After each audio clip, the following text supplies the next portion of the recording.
गोरी तोर गाल गुलाबी वो नैन शराबी वो गोरी तोर गाल गुलाबी वो तोर होठ है रसदार मोला चुमन देना वो तोर होठ है रसदार मोला चुमन देना वो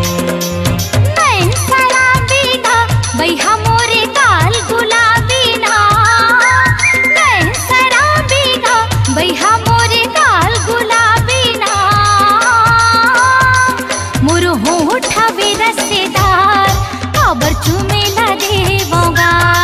मोर होठ हवे रसेदार काबर चुमेला देवोगा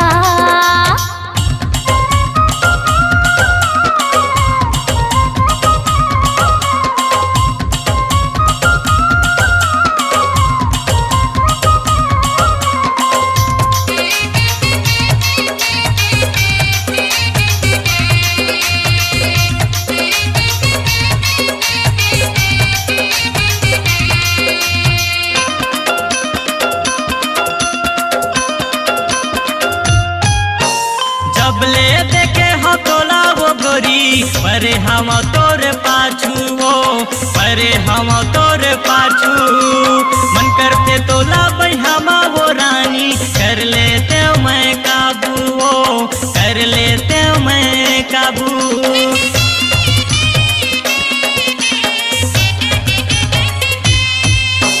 जबले देखे हो तोला वो गोरी परे हम तोर पाछू वो परे हम तोर पाछू मन करते तोला बैहमा वो रानी कर लेते मैं काबू वो कर लेते मैं काबू मान जाना वो गोरी मोला झिन तरसाना वो मान जाना वो गोरी मोला झिन तरसाना वो तोर होठ है रसदार मोला चुमन देना वो तोर होठ है रसदार मोला चुमन देना वो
गाल गुलाबी वो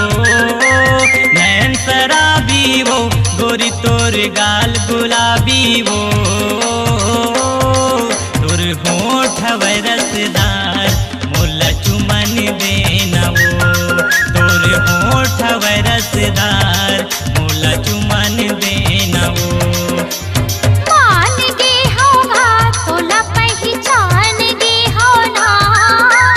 मान गे होगा तोला पहचान गे होना तोर होठ हवे रसदार मोला चुमन देना वो मोर होठ हवे रसदार तोला चुमेला देऊंगा तोर होठ हवे रसदार मोला चुमन देना वो मोर होठ हवे रसदार तोला चुमेला देऊंगा। अपनी आवाज को दीजिए एक नया मुकाम। डिजिटल रिकॉर्डिंग की दुनिया का जाना पहचाना नाम स्वरांजलि,